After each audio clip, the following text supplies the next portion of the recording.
पढ़ेंगे व्यवस्थापिका।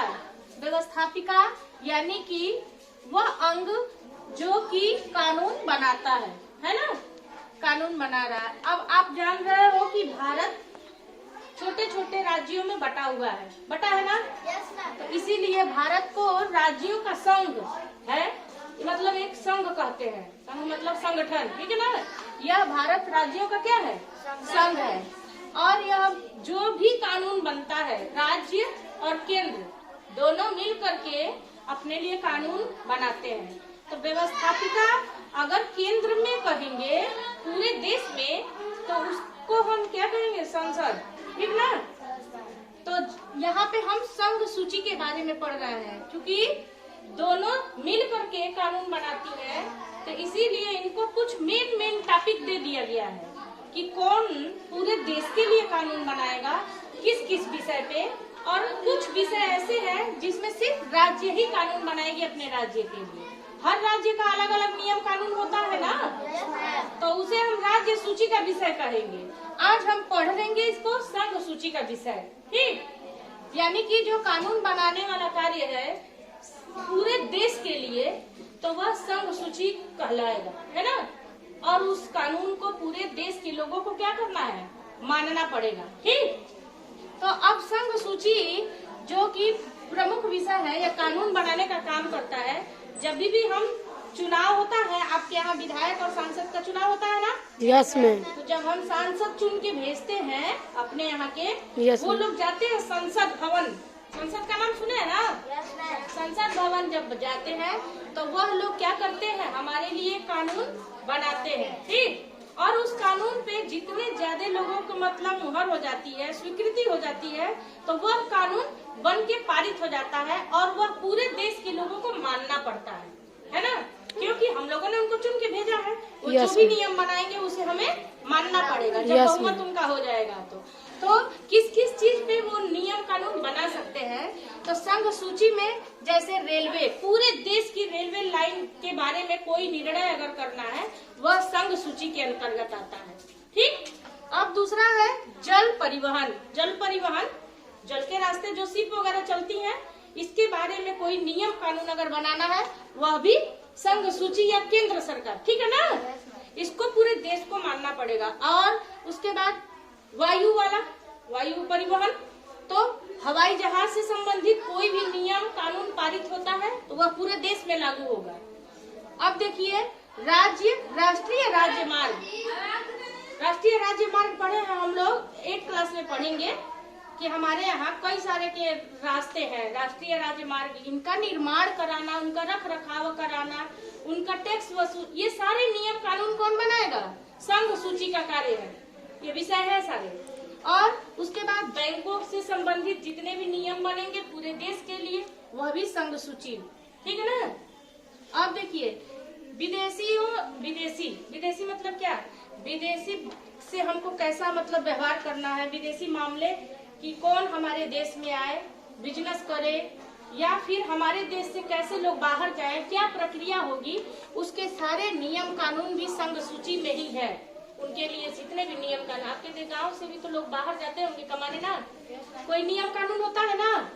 हाँ, अब बाहर के लोग जब अपने देश में आते हैं तो उनके लिए भी कोई नियम होता है ना? यह सारा नियम कानून संघ सूची में बनाने का अधिकार है, ठीक? यानी कि संसद को, किसको? संसद को। हाँ, संसद में कौन रहता है? सांसद। कौन रहते हैं? सांसद। वही लोग ये सारा नियम कानून पास करते हैं और उसके बाद से उसको पूरे देश को मानना पड़ता है। आ रही है बात समझ में? Yes ma'am. अब देखिए स्मारक, आप हम बताए हैं कि कौन सा स्मारक ऐसा होगा जिसको टूटने फूटने नहीं देना है। वैसे तो सभी को नहीं टूटने देना है, लेकिन कुछ ऐसी इमारतें होंगी जो धरोहर होंगी, है ना, भारत की, जिनको नष्ट होने से बचाना है सरकार को, वह भी इसी संघ सूची का एक विषय होगा। अब देखिए रक्षा, हमारे देश पे कोई आक्रमण करता है, कैसे हम अपनी रक्षा करें, उसकी क्या नीतियां होंगी, हैं? कौन से सैनिक जाएंगे, कहाँ के सैनिक जाएंगे, ये रक्षा का भी पूरा जिम्मा संघ सूची के अंतर्गत आता है। ये भी एक रक्षा का विषय संसद में आएगा। अब देखिए संचार, रेलवे लाइन के बाद संचार जो हम टेलीफोन से बात करते हैं, ठीक? आपके गांव में भी बहुत सारी लाइनें बिछ रही है ना? तार अक्सर खोदा जाता है, तो तो यानी कि यह टेलीफोन का नेट जो सिस्टम है वो गांव-गांव तक पहुंचे, लोगों को इसकी मतलब उपलब्धता हो, यह भी संघ सूची का ही एक विषय है, ठीक ना। अब देखिए डाक व तार, हम अपनी बात को अपने पूरे भारत में चिट्ठी के माध्यम से पहुंचा सकते हैं, यह विषय भी संघ सूची के अंतर्गत आता है। इसमें अगर कोई नियम बदलाव करना है तो इसका कार्य हमारे संसद में जो लोग रहेंगे वो नियम कानून बनाएंगे, हमको पूरे देश में इसको क्या करना पड़ेगा, मानना पड़ेगा।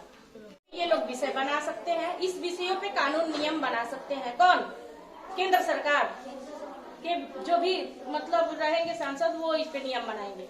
अब बताइए आपके राज्य में जब नियम कानून बनेगा उसमें कौन लोग भाग लेंगे, कौन लोग इस पे नियम कानून बनाएंगे, और उस जो राज्य में रहेगा उसे हम क्या कहेंगे, विधानमंडल। जैसे संसद हुआ ना, केंद्र में संसद, तो राज्यों में क्या होते हैं विधानमंडल। वहाँ हम चुन के भेजते हैं विधायक को, किसको, विधायक को। वो भी उनका भी काम क्या है, कानून बनाना।